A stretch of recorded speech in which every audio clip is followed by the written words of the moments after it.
네, 오늘도 불타오르는 이제 정치쇼 정상근 기자와 함께 불타는 뉴스들 하나씩 살펴보겠습니다. 안녕하십니까? 네, 안녕하십니까? 오늘 첫 뉴스는 뭡니까?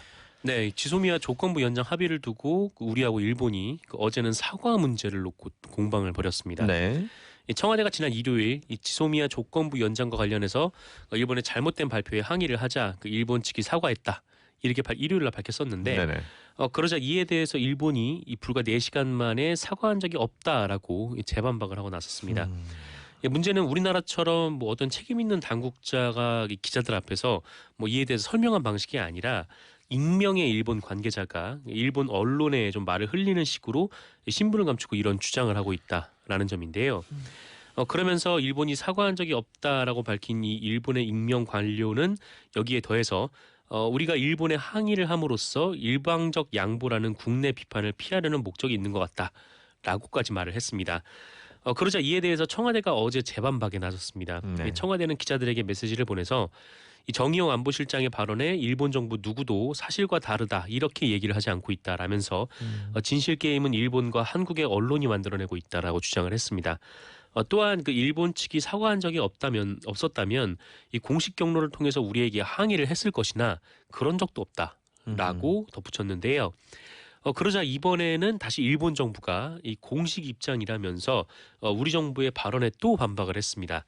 스가 요시히데 관방장관이 이번엔 앞으로 나왔는데 네, 이름도 알려져 있는 관료네 이제. 네네 그렇죠. 그런데 이 반박 내용이 조금 이상한 내용이었습니다. 이 한국 측의 발언 하나하나에 대해서 논평하는 것은 생산적이지 않다라는 건데 그러면서도 어쨌든 일본 정부로서 사과한 사실은 없다라고 말을 했습니다. 그래서 죄송합니다. 네네. 이게 일본 정부로서 사과한 적이 없다라면 뭐 다르게 사과를 한 건지 아니면 뭐를 사과한 건지 뭐 여기에 대해서는 언급하지 않았고요. 반면 우리 측은 그 일본 외무성의 차관이 사과를 했다 이렇게 특정을 하기도 했고 이 외무성 차관이 이 경산성의 무리한 브리핑에 대해서 죄송하다라는 취지의 말을 했다고도 밝혔습니다. 전 일종의 그 위기감을 읽습니다 여기서. 이 뭐냐면 그 세계 3대 투자자가 누군지 압니까? 짐 로저스, 딱 맞추네요. 어떻게 알았지? 워런 버핏. 그렇습니다. 한 명 네. 더? 한 명 더. 3대죠? 네, 3대요. 글쎄요. 전 잘 모르겠네요. 있어요. 있는데 잘 모르시는군요. 역시. 있는데 짐 로저스 이 회장이 뭐라 그랬냐면은 네네. 일본은 이제 보름달이 차고 이지러진다. 한국이 쏟아서 오르고 있다. 이런 얘기를 했거든요. 네. 요 퀴즈로 해달라니까 자 세계 3대 투자자로 제작진도 일컬어지는 모르는군요. 짐 로저스와 워렌 버핏 그리고 또 한 명은 누굴까요? 네네. 제가 사실 알고 있습니다. 북한에 대해서 굉장히 호기심 많은 분인데 자 다음 뉴스 들으면서 우리 퀴즈 받아봅니다. 샵 1035 50원 100원이고요. 다음 뉴스. 네, 북한이 9.19 합의에 따라서 조성된 이 서해 완충구역에서 해안포 사격을 가했습니다. 또 쌌네요. 네, 그 어제 북한 관영 조선 죄송합니다. 네네. 이 조선중앙통신은 이 김정은 북한 국무위원장이 이 서해 남북 접경 지역인 이 창린도 방어부대를 찾아서 해안포 사격을 지시했다 이렇게 보도를 했습니다. 이 방어부대 시찰 중에 즉석에서 사격 지시가 이루어진 것으로 보이는데 김정은 위원장이 목표를 정해둔 뒤에 한번 사격을 해보라 이렇게 지시를 했고 또 실제로 사격이 이루어졌다라고 합니다. 조선중앙통신은 그러면서 이 해안포 중대 군인들이 김정은 위원장에게 이 커다란 기쁨을 안겨줬다라고 했는데 다만 몇 발이 발사가 됐는지 또 목표가 어디였는지 등은 언급하지 않았습니다. 이 문제는 창린도라는 지역인데요. 이곳은 황해도 남단 그리고 백령도 남동쪽에 위치한 섬입니다. 네네. 이 9.19 군사합의에 따른 남북 간 완충 수역이고요. 남북은 지난해 9.19 군사합의를 통해서 그 우발적 무력 충돌 가능성을 근본적으로 차단하기 위해서 이 서해 남측 덕적도에서 이 북측의 초도 사이 이 135km 수역에서 포사격 그리고 해상 기동 훈련을 완전히 중지하기로 한 바가 있습니다. 그리고 창린도가 이제 여기에 포함이 되는 거죠. 네네. 이에 우리 국방부는 이 북한이 9.19 군사합의를 위반했다라면서 그 유감스럽다는 입장을 밝혔는데요. 이 국방부는 북한이 접경 지역 일대에서의 이 군사적 긴장을 고조시킬 우려가 있는 모든 군사적 행위를 즉각 중단해야 한다라면서 이 재발하지 않도록 9.19 군사합의에 철저한 준수를 촉구를 했습니다.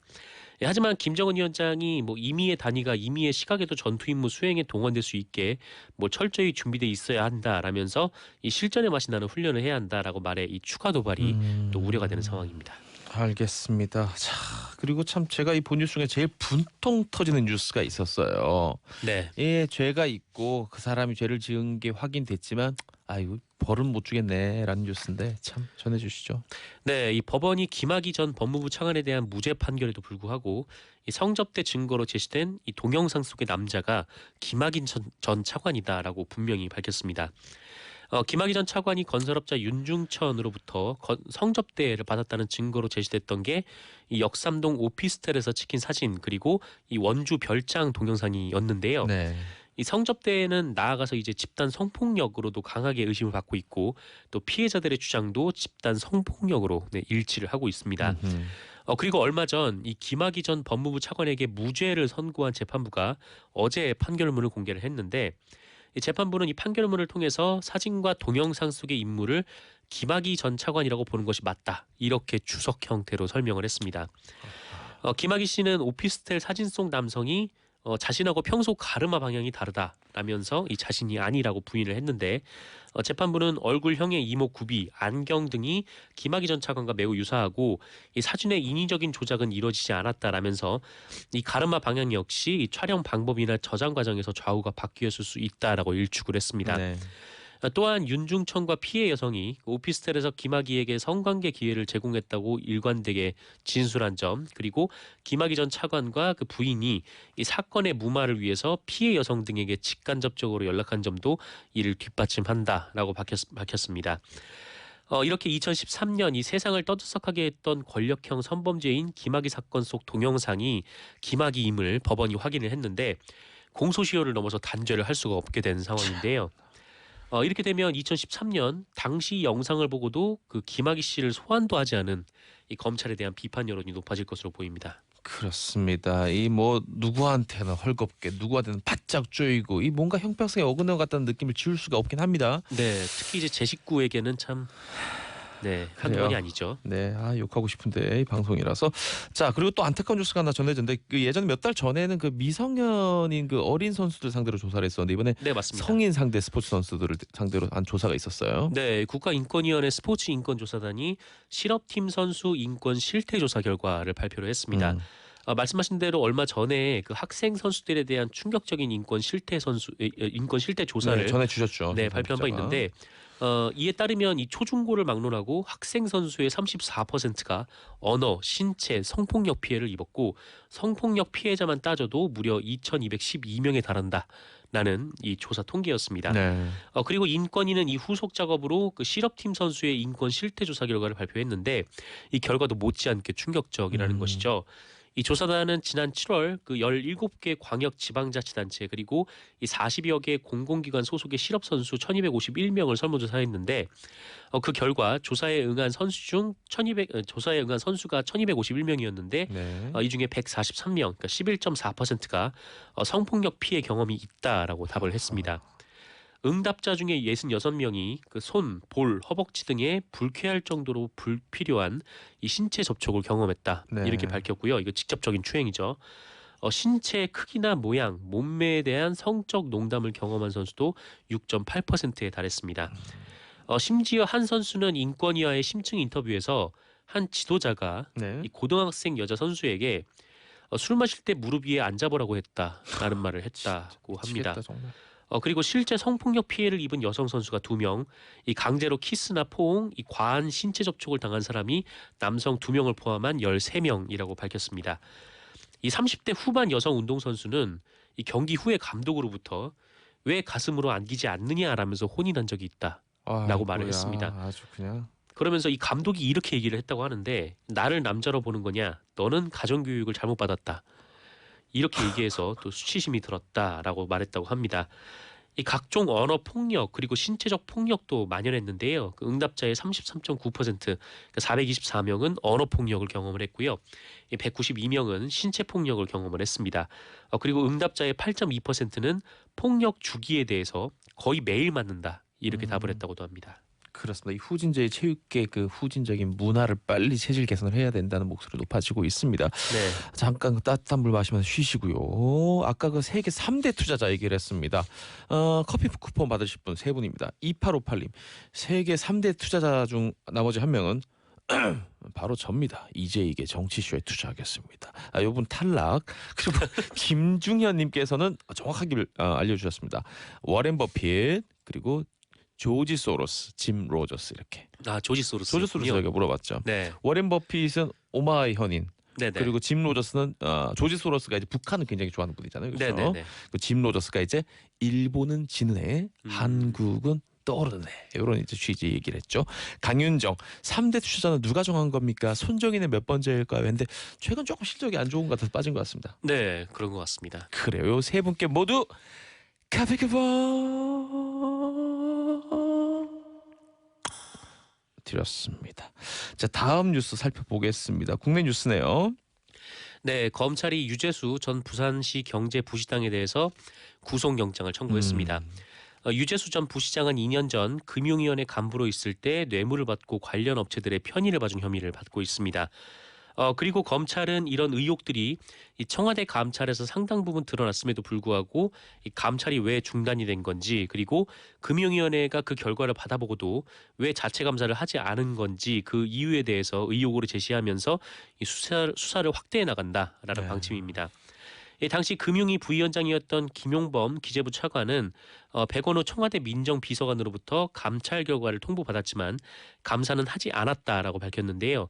앞서서 이 김윤범 전 차관은 품위 유지에 문제가 있다라는 정도였기 때문에 감사에 착수할 만한 객관적 증거나 감사 정보가 없어서 이를 실시하지 않았다라고 밝힌 바가 있습니다. 네. 하지만 검찰은 비위의 경중을 떠나서 금융위가 비위 혐의가 있는 걸 알고도 감사를 하지 않은 건 직무유기에 해당할 수 있다 이렇게 보고 있습니다. 또 유재수 전 부시장은 금융위 사표가 수리된 뒤 민주당 수석전문위원으로 자리를 옮겼다가 부산시 경제부시장까지 올라갔는데요. 네네. 검찰은 조만간 김용범 차관과 이 최종구 전 금융위원장을 불러서 자체 감사를 하지 않은 배경에 이 누군가의 지시가 있었는지 등을 조사를 할 방침입니다. 그리고 여기에 이 윗선으로 이제 조국 전 법무부 장관이 들어가 있는 그런 상황인 것이죠. 민정수석. 네, 검찰은 그렇게 의심을 하고 있습니다. 한편 검찰은 이에 앞서서 청와대 특감반 감찰 중단 의혹과 관련해서 박형철 청와대 반부패 비서관을 소환 조사한 것으로도 알려져 있습니다. 알겠습니다. 이건 좀 지켜봐야 될 문제 같습니다. 그렇죠? 네, 그렇습니다. 이 진주 아파트 방화 및 살해 사건인데 이 안인득 약간 정신에 문제가 있다 이런 얘기도 있었는데 네. 재판 과정에서 내내 화를 냈다고요? 네, 조현병으로 알려져 있죠. 근데 상당히 좀 충격적인 뉴스였는데 네. 지난 4월 17일 이 진주 아파트 방화 사건 당시 아파트에 불을 지른 뒤에 대피하는 주민들에게 흉기를 휘두른 그런 사람입니다. 끔찍한 네. 사건이었죠. 이 관련 재판이 어제 처음으로 국민 참여 재판으로 치러졌습니다. 이 안인득의 요청으로 열린 국민 참여 재판인데 그 10명의 배심원이 참석한 가운데 이 검찰은 안인득이 조현병과 관계없이 치밀하게 범행을 계획했다 이렇게 주장을 했습니다.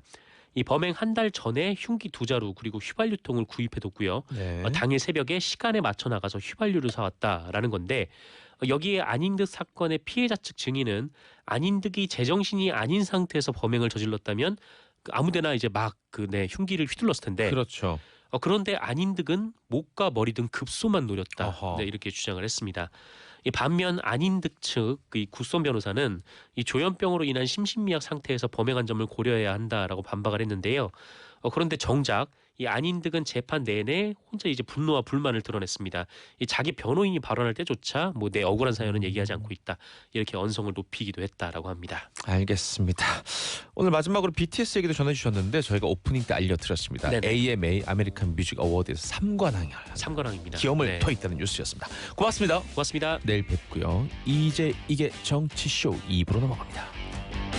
이제 이게 정치쇼. 네, 오늘도 불타오르는 이제 이게 정치쇼 11월 26일 화요일 생방송입니다. 잠시 안내 멘트 해드리면 잠시 뒤에 1시간 뒤에 전지적 의원 시점 오늘 4부에서 더불어민주당 대변인이죠. 이재정 의원이 나옵니다. 얼마 전 한국당의 그 김무성 의원한테 제거 대상이라고 공개 지목을 당한 일도 있었죠. 이재정 의원과 연결해서 전화 연결해서 나 꼭 하고 싶은 얘기가 있다. 궁금한 게 있다. 알고 싶은 게 있다. 알고 있는 분들은 샵 1035 50원 100원이고요. 고릴라 유튜브를 구경하시는 분들은 무료로 신청 가능합니다. 신청된 것만 해도 참 기분 좋은 일인데 저희가 묻고 더블 백화점 상품권까지 얹어 드리겠습니다. 자, 화요일 2부, 3부 1시간 동안 열혈 수다 피 튀기면서 떠드는 시간이죠. 고재열 시사대감 나와 있습니다. 안녕하십니까? 물 좀 가져오너라.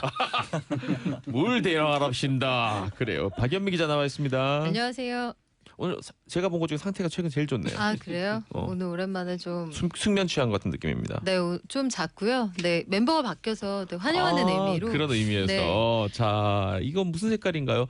코발트도 아니고 아주 빛나는 형광 하늘색 넥타이를 메고 온 제 거에 박지훈 변호사입니다. 네. 박지훈 변호사 나와 있습니다. 네. 그럼 누가 골라줍니까? 그냥 아침에 나올 때 그냥 제가 그냥 선택해서 나옵니다. 아주 인상적인. 좀 잘 되라고. 이미 잘 되셨잖아요. 네. 그래요. 그리고 박순 봉 경향신문 기자 나와 있습니다. 안녕하세요, 박순봉입니다. 좀 급하게 나온 모양이에요 오늘. 아침에 새벽 방송을 하고 잠깐 눈을 붙이고. 쪽잠을 죄송합니다. 알겠습니다. 우리 네 분과 이야기 나눠보도록 하겠습니다. 어제 부산에서 한 아세안 특별 정상회의 시작했습니다. 오늘까지인가요? 네. 이게? 네. 박연미 기자 좀 정리해 주시죠. 아 이게 일단 뭐냐, 왜 하는 거냐 이게 궁금하실 텐데 네. 아세안이라는 단체는 동남아 국가 연합입니다. 여기가 왜 중요하냐? 그러면 일단 인구를 모으면 세계 3위. 시장의 GDP 규모로 보면 세계 5위 정도 되기 때문에 우리 입장에서는 수출선도 다변화를 하고 외교적으로도 미국, 일본, 중국이 속썩일 때 우리 편들어줄 팀이 좀 필요하거든요. 네네네. 계란을 한 바구니에 담지 않는다 이런 측면에서 시장을 다변화하는 건데 조금 있다가 박순봉 기자가 설명해 주시겠지만 그래서 나오는 말이 신남방 정책, 남쪽으로 가는 정책입니다. 그리고 이들 국가 이 10개 나라하고 친하게 지낸다는 건 사실 시장으로서의 상징성도 있습니다만 모두 북한하고 수교가 돼 있는 나라들이에요. 아하. 그래서 향후의 남북 관계도 같이 고려한 그런 행사로 볼 수가 있는데 우리나라가 이번만 한 게 아니고 2009년, 2014년에도 한 아세안 특별 정상회의를 국내에서 개최한 적이 있습니다. 세 번을 다 우리나라에서 한 셈인데 제주, 부산 이렇게 돼 있거든요. 이번에도 꽤 경제적으로 성과들이 좀 있었던 게 인도네시아 같은 나라들, 여기 인구가 2억 7천만 명, 네, 굉장히 큰 그리고 나라죠. 굉장히 젊은 나라예요. 인구의 네. 절반 이상이 그 젊은이로 구성이 되어 그것도 있고 부럽네요. 매년 경제 성장률이 5% 정도 되니까 정말 살아있는 나라들이거든요. 이런 나라하고 우리가 포괄적 경제 동반자 협정 이런 것들 맺었습니다. 어떤 의미가 있냐면 여기에 차 시장의 95%를 일본 차가 점유하고 있는데 네. 현대나 기아차는 새로운 판로를 개척한다. 그리고 그들 입장에서는 현대나 기아차 공장 같은 것들을 유치해서 일자리를 만들고 향후에 먹을거리를 발굴한다. 이런 의미가 있어요. 그러니까 인도네시아 같은 나라들이 베트남 삼성 간의 협력 모델 이런 것들 아주 부러워하는 나라들이거든요. 네. 우리 입장에서는 새로운 시장 그리고 우리 편 향후에 같이 성장할 수 있는 그런 동반자를 만든다는 의미가 있고 그들의 입장에서는 아직까지 그 무한한 잠재력이 있으나 자본과 기술이 부족한데 한국을 통해서 개발 인프라를 얻을 수 있다는 그런 장점이 있어요. 이 나라들이 참 재미있는 게 10년 단위로 그 중산층이 2배씩 늘어납니다. 우리나라가 그 70년대, 80년대, 90년대 지나면서 밥상에 고기 반찬 올라오기 시작하잖아요. 네네네. 그게 영양학적 전환이라고 하거든요. 그 GDP 성장에 따라서 밥상에 고기 반찬이 올라오는 시기가 있어요. 뭐 200불, 400불, 600불 이렇게 될 때 그리고 그 다음에 고기 반찬 너무 많이 먹어서 이게 성인병에 걸리기 시작하는 그 시점도 소득 수준하고 맞물리거든요. 이거는 역학적 전환이라고 합니다. 우리나라에서 그 강남을 중심으로 돼지갈비집이 막 번성하기 시작하던 그 시절. 논현동 이런 데를 중심으로 예전 기사 찾아보면 경향신문이 돼지갈비집 르뽀를 쓴 적이 있었거든요. 저 기억나는 게 온갖 나무가 다 참나무집, 버드나무집, 그렇죠. 온갖 나무집이 다 있었어. 온갖 나무집 그 가든의 식물원인 줄 형태로 알았네. 네. 요런 집들도 아마 이 해당 나라들도 조만간 생길 거예요. 그래서 역학적 전환이 빠르게 일어나면서 이제 성인병도 생기겠지만 그게 사실은 경제 발전의 척도이기도 하거든요. 요런 변화를 겪고 있는 아직까지 성장판이 열려 있는 세계의 거의 유일한 시장입니다.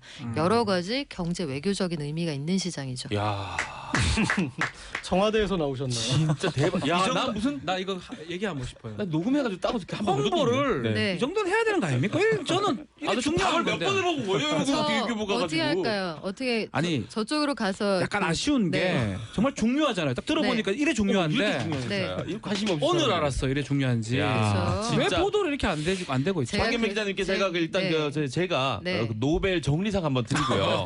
저 커피 쿠폰은 안 주나요? 알겠죠. 커피 쿠폰 얹어 줘요 좀. 하나 얹어 네. 주시고요. 네. 대단합니다. 대단한 설명이었어요. 대단해. 이거 뭐 얹을 게 있습니까? 이 정도 설명에? 대감님 뭐 있습니까? 얹어 볼까요? 얹지 마. 아 근데 저는 궁금증 하나 풀린 게 어제 문재인 대통령의 일성들 중에 하나가 이 아세안 국가 지도자들 모아놓고 남북 평화에 함께 힘을 모아달라고 그래서 저는 아니 왜 이분들 모아놓고 남북 평화를 얘기하지 했더니 지금 설명을 드리니까 그 10개국 모두가 다 네. 북한과 수교를 하고 수교가 있다. 돼 있고. 그래서 아하. 김정은 국무위원장도 아하. 이 자리에 왔으면 좋겠다는 그 초대 프로세스가 사실은 근거가 없는 건 아니에요. 자 알겠습니다. 자 설명 받고 박순봉 네. 기자님. 자 이어서 신남방 정책 정리 들어갑니다. 네, 근데 너무 앞에서 다 설명을 해주셔가지고 뭘 얹어야 될까 계속 생각을 하고 있었는데 미안해요. 짜내 봅시다. 네. 네, 그 짧게 말씀을 드리면 이 신남방 정책이라는 거는 아세안 10개국과 인도와의 협력을 강화시키겠다는 내용이고요. 아까 박연미 기자님이 다 얘기를 하셨지만 이 지금의 이 국제 관계에서 한국은 미일 중러 중심으로 외교를 하고 있잖아요. 네네. 근데 이거를 좀 다변화 시켜보겠다 이런 목표에서 나온 거고 2017년 11월에 문재인 대통령이 천명을 한 내용입니다.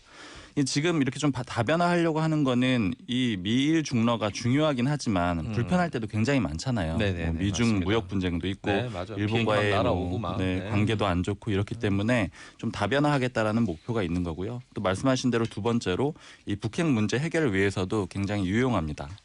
네. 이 정도로 맞춰야 되겠네요. 몇 방울 네. 안 나온 느낌이 있긴 하지만 뭐 아주 힘들었습니다. 전혀 예상을 못했어요. 아니요 진국이에요 진국. 진국이 나왔다. 그럼 평가 한번 들어보겠습니다. 고재열 대감님. 네. 어쨌든 문재인 대통령이 이런 얘기를 했어요. 이번 한 아세안 특별 정상회의는 신남방 정책 그러니까 문재인 정부에서 계속 펼치고 있는 이거의 중간 결산적 성격이 있다라고 했는데 어떻습니까? 네, 뭐 앞서 이제 4강 외교의 대안이라고 얘기했는데 이제 4강 외교에서는 우리 역할을 조정자론이라고 설정을 했었는데 사실 네.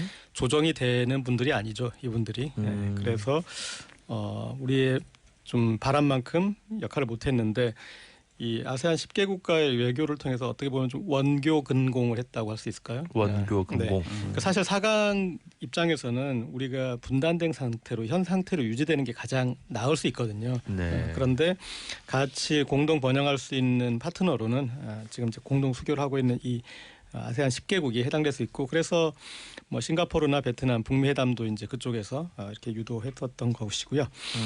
그리고 이 아세안 10개국에 사실은 중국과 일본도 우리 못지않게 우리 이상으로 이미 이전에 투자를 했던 곳입니다. 그러니까 일본은 엄청나게 사회 간접 자본을 만들어줬고 우리는 뭐 큰 다리, 뭐 웬만한 것들은 대부분 다 일본이 만들어줬어요.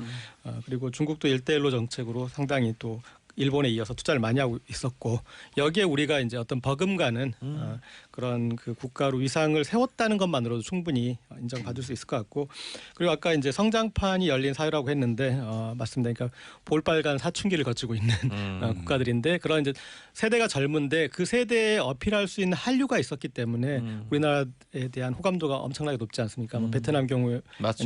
박항서 감독도 역할을 했고 그래서 기억하시겠지만 우리도 사춘기 때 좋아했던 어떤 그런 영화, 음악 그것들은 평생 가잖아요. 맞아요. 네, 그래서 우리는 이제 그런 어떤 문화 산업으로서 좋은 관계를 맺었으니까 그런 호감도를 이제 계속 갈 수 있을 것 같고 그리고 또 실제적으로 한국 대기업 베트남의 삼성 등 그런 이제 투자들이 이루어지고 있고 이번에도 이 정상들이 오는데 그래서 우리 대통령이 자 기업 총수들 집합 그래가지고 다 도열해서 이분들 대통령 입장에서는 한 명 한 명 만나는 것도 쉽지 않은데 5명을 그냥 이렇게 이런 기회가.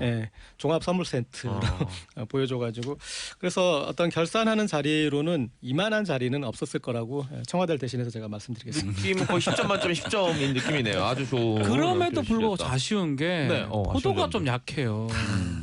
포도 상대적으로. 저도 지금 오늘도 들어보고 하면 지금 연일 이 얘기가 나와야 되는데 맞습니다. 다른 얘기가 더 많이 나오고 있거든요. 이 얘기가 주목을 못 받고 있거든요. 하나만 한 얘기들만 계속 하고 있어요. 네, 그래서 왜 그런지 좀 궁금해요. 이렇게 중요한 건데 왜 언론이 주목하지 않고 있는지. 황교안 대표가 단식 농성을 청와대 앞이 아니라 이쪽 백스코 앞에 가서 해야 되는 부산에 내려가서 그 조금 따뜻하죠. 평균 기온이 그래도 연평균 기온이 한 1.78도 정도 더 낮은 걸로 알고 있는데 조금 나을 텐데 알겠습니다. 아까 저 오프닝에서도 제가 네. 소개를 했었는데 그 세계 3대 투자자라고 뭐 누가 정한지 모르겠습니다만 네. 어쨌든 그 중에 한 명인 짐 로저스가 그 얘기를 했어요. 일본은 지는 애 한국은 떠오르던데 이게 어떤 의미에서 주목할 만한 발언인가요? 네, 일단 너무 옳고 타당한 얘기라 참 박수를 쳐드리고 싶은데 쉬면 되죠 뭐. 네. 어렵습니까? 이 로저스 회장님 그 맞는 말 많이 하는 투자자로 유명한데요. 이분이 그 아시아에 대해서 특히 한국에 대해서 굉장히 호의적인 인물로 알려져 있습니다. 어제 그 이번 회의를 기념하는 최고 경영자 서밋이 있었거든요. 네. 그 자리에 가서 했던 말인데 한국이라는 나라는 굉장히 매력적인 투자처다. 여러 가지 근거를 댔어요. 첫 번째는 지리적으로 아주 유리한 위치다. 만약에 통일이 돼서 남북한이 자유롭게 교류를 할 수 있다고 치면 네. 북한의 자원, 남한의 자본이 결합해서 엄청난 제조업의 혁신이 일어날 수 있다. 그리고 또 한 가지가 물류. 우리가 지금 북한으로 가는 길이 막혀 있잖아요. 만약에 통일이 돼서 장벽이 무너진다고 하면 부산에서 시작이 돼서 이 시베리아 철도를 타고 유럽 전역으로 갈 수 있다. 네, 네. 그렇게 생각하면 물류의 혁신도 일어날 수가 있고 마찬가지로 우리가 에너지를 들여오는 통로도 굉장히 달라질 수가 있습니다. 지금은 항상 분쟁이 있는 호르무즈 해협 통해서 불안하죠. 중동에서 들여오거나 아니면 그걸 대체하는 미국산 원유도 사실 굉장히 많이 들어오고 있거든요. 네. 잘 알려져 있지 않지만 그렇게 들여오던 게 사실은 뭐 좀 더 논의를 확장해 보면 러시아에 가스관 꽂아서 도시가스로 연결할 수도 있어요. 이렇게 되면. 그러니까 이런 것들도 가능해지는 것이고 또 마지막으로 보면 남북한이 합쳤을 때 현재 기준으로도 인구가 한 8천만 정도 되거든요. 네, 네. 그런데 내수시장 그 자립을 가르는 인구의 척도가 1억 명이에요. 인구가 1억 명을 돌파하면 외풍이 좀 거세도 내수를 가지고 어느 정도 버틸 수 있다고 보거든요. 이게 규모의 경제 최소 단위가 되는 건데 네. 우리는 지금 한 4천만 정도 되기 때문에 네. 수출 안 하면 큰일 나잖아요. 네. 근데 만약에 8천만에서 북한에서 이제 여러 가지 영양 상태나 인프라가 좋아져서 인구가 더 늘어난다. 이렇게 치면 남한의 인구 절벽 문제도 해결이 되는 거죠. 생산 가능 인구 같은 것들을 회복할 수가 있을 것이고 북한을 통해서 얻게 되는 여러 가지 자원들이 굉장히 시너지가 있을 거라고 보는 거예요. 그래서 이 로저스 홀딩스 회장이거든요. 이분이 뭐라고 했냐면 나 휴전선에 땅 좀 사고 싶은데. 야 그런 말까지 했어요. 한국이 어허. 팔기만 하면은 여기가 금싸라기 땅인데 안 팔아서 못 산다. 이럴 정도로 한국에 대한 애정이 굉장히 각별한 사람입니다. 이게 잘 들어보면 우리나라가 몇십 년 전부터 꿈꿔왔던 그 미래의 경제 모델이기는 해요. 그리고 현 정부가 여러 번 강조를 했던 그러니까 남북한의 관계 개선을 통해서 우리가 얻을 수 있는 시너지라고 이야기를 했던 건데 이 사람이 얘기한 게 왜 중요하냐. 글로벌 투자 시장에서 백인, 노인, 할아버지가 얘기해 준다는 거는 또 다른 의미가 있거든요. 어허. 한국이 우리 잠재력 있어 얘기하는 거 하고 남들이 그러니까 소위 넘들이 얘기해 주는 거는 약간 그 값어치가 달라요. 말을 좀 얹어준다는 거 그리고 국제금융시장의 어떤 주류가 한마디 보태준다는 의미에서는 이게 뭐 다 맨날 해온 얘기 아니야 이렇게 들을 수도 있지만 이게 값어치가 없는 얘기는 아닙니다. 알겠습니다. 의미가 박근혜 있다. 전 네. 대통령이 얘기하던 통일 대박론하고 상당히 같으면서도 느낌이 엄청 다르네요. 네, 같은 네. 듯 다른 듯한 느낌입니다. 박준 변호사 어떻게 네, 보고 계세요? 휴전선 부근에 땅을 사라라고 음, 했는데 음. 벌써 좀 땅값이 올랐어요. 파주나 이런 데는. 맞습니다. 네, 그래서 야금야금 오르고 있다는 표현이 정확하겠죠. 늦은 것 야금차, 같고요. 가죠. 그러면서 슬쩍 이번 주말에 가는 거 아닙니까? 가고 싶어요. 저도 이런 사람들 얘기 넥타이 메고 들으면 그냥 아주. 이 사람들이 뭐 모르고 하는 소리 나눌 거 아닙니까? 그렇죠. 완전히 그 뭐 미래를 좀 전망하고 한 거기 때문에 많이 땡기네요, 사실. 이 그 사냥개들이 인간에 비해서 그 후각이 보통 몇백 배에서 1000배 가까이 좋거든요. 그렇죠. 이런 네. 분들은 돈에 대한 감각이 우리랑은 비교가 안 되죠. 그렇죠. 우리 뭐 제 같은 경우는 이제 투자 수익률이 보통 마이너스 15% 정도 되거든요. 네. 근데 이분들은 플러스 몇천 프로 몇천 막 이런 프로. 그때 분들이에요. 그 펀드 권했던 그 지점장님하고 관계는 회복이 연락이 안 됐습니까? 닿고 있어요. 전화 안 받는군요. 문자 드리고 있는데 네. 연락이 안 닿고 근데 있습니다. 그러려면 조건이 좀 필요할 것 같아요. 어떤 이 말이 조건이요? 맞으려면 뭐 남북 관계가 좋아져야 되겠죠. 또 좋아지려면 또 북미 관계를 또 무시할 수 없고요. 그런 것들을 선제 조건이 해결돼야지만이 이분의 이 짐 로저스의 말이 어느 정도 맞아질 수 있다. 그게 연말을 기점으로 저는 좀 결정이 날 수 있는 상황이 아닌가 생각이 들어요. 왜 하필 연말까지 뭔가 북미 관계 개선점을 찾지 못하면 미국도 그렇고 북한도 그렇고 더 이상 끈을 안 잡을 가능성이 있지 않을까 해서 좀 두려운 마음도 내부 있습니다. 정치도 고려하고 이랬을 때 서로 똑같은 상황이 아닌가 생각이 저는 듭니다. 박연미 기자님 얘기하실 때 느낌이 확 왔던 게 러시아 가스관이거든요. 네네. 그러니까 구소련 지역을 또 이제 여행 감독께서 하다 보니까 거기는 이제 우리는 이제 도시가스라고 하잖아요. 네. 거기 시골 가스가 있어요. 그러니까 가스가 넘쳐나니까 이 관을 다 온갖 산촌에까지 다 뻗어놓은 거야. 네. 이야 탐난다. 네. 그 연결만 탁 시키면 네. 잠그기만 살짝 하면 꼽으면 네. 되는데. 네. 뜯기만 하면 전원주택 사시는 분들한테 느낌이 확 오실 거야. 야 커피 위에 빨대 꽂듯이 딱 네. 뜯기만 하면 바로 쫙 나오는 거 아닙니까? 야 기가 막히네요. 또 세계 3대 또. 캠퍼 중에 한 분인 제가 시베리아 자작나무 숲에 캠핑도 갈 수 있고 저 고재열 기자님 마이크는 한 20분 정도 내려주시면 괜찮아요. 저 이상한 소리를 자꾸 하면서 이게 3대 캠퍼요? 알겠습니다. 무리였구나. 그래요. 대감만 이렇게 할게요. 전향미님의 문자를 끝으로 이 아이템 마무리하겠습니다. 박연미 기자님 설명을 들으니까 우리 딸이 인도네시아 통번역 대학 간다고 해서 왜 그런 나라 통번역 대학을 가지 다른 나라도 많은데 걱정했는데 와 우리 딸이 미래를 볼 줄 아네요. 이번 주 면접인데 꼭 되길 바라야겠어요. 전망 있습니까? 있습니다. 최고의 간다. 전망. 네, 평균 연령 29세인 나라입니다. 뭐라고요? 전 인구의 평균 연령 29세. 이야. 부럽다 그거는 너무 부럽다. 알겠습니다. 이렇게 기분 좋은 이야기들만 하면 좋을 텐데 안타까운 뉴스도 있었습니다. 카라의 멤버인 구하라 씨가 지금까지 알려진 바로는 이제 본인 손으로 생을 마감한 것 같습니다. 뭐 여러 이야기들이 많이 나와 있으니까 뉴스가 많이 쏟아져 있으니까 설명은 필요가 더 없을 것 같고요. 정치권도 추모하는 느낌이 있어요. 지금 여기저기서 본인 뭐 SNS 글을 올리고요. 네, 어제 국회 정론관에 있으니까 계속 그 추모하는 그런 논평이 나오더라고요. 계속 들려오더라고요. 특히 뭐 안타까움도 있는데 분노도 많이 느껴졌었습니다. 뭐 당별로 거의 다 논평이 나왔었는데 몇 개만 소개를 해드리면 민주당 정충숙 원내대변인은 아직도 피해자에 대해서 쏟아지는 악플과 범죄 영상을 찾아보려는 공범자들이 끊이질 않고 있다. 이 말이 좀 귀에 맴돌더라고요. 그리고 뭐 이 바른미래당이나 정의당 이런 쪽에서도 계속 논평을 내놨는데 또 보니까 한국당은 논평을 안 내놨더라고요. 그래서 제가 좀 찾아봤더니 이 배현진 송파울 당협위원장이 자기 페이스북에 이 아름다운 청춘들의 비극이 슬프지 않느냐, 뭐 악플이 겪어봐야만 아는 생지옥이다, 뭐 이렇게 적어놓기도 했습니다. 근데 이것보다는 좀 중요한 게 아마 관련 법안일 것 같아요. 그렇죠. 지금 국회에는 뭐 디지털 성범죄 대책 관련 법안들이 많이 와 있거든요. 그런데 거의 뭐 논의는 안 되고 있습니다. 이런 것들이 힘을 좀 받을 수 있을 것 같은데 뭐 두 가지만 소개를 해드리면 2017년 9월에 민주당 유승희 의원이 낸 법안이 있는데 이 만약에 불법 동영상이 올라와 있는데 이 서비스 제공자가 만약에 피해 사실을 알게 된다면은 네. 즉시 동영상을 삭제해야 되고 만약에 하지 않으면은 제재를 받는 법안이고요.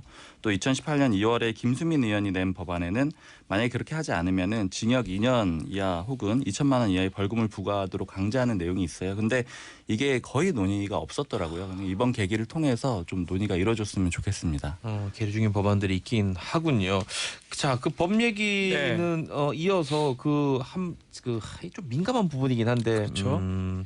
그리고 다들 아는 얘기니까 뭐 그 구하라 씨의 전 연인으로 소개하는 게 남자친구요? 맞을 것 같아요. 전 전 남자친구. 남자친구인데 최모 씨라는 분. 네. 이분이 이제 서로 네가 먼저 때렸다, 네가 데이트 폭력을 했다, 네가 몰카를 찍었고 아니 동의했다, 온갖 그 굉장히 말들이 달랐는데 네. 지금 현재 성폭력 특례법에 대해서 재판받고 있었는데 예, 5개 정도 혐의인데 뭐 폭행, 협박, 뭐 강요. 그 중에 가장 중요한 내용 중에 하나가 성폭법 위반입니다. 그게 카메라 촬영죄거든요. 네네. 나머지는 다 유죄가를 받았는데 카메라 촬영과 관련해서 1심에서 무죄가 됐어요.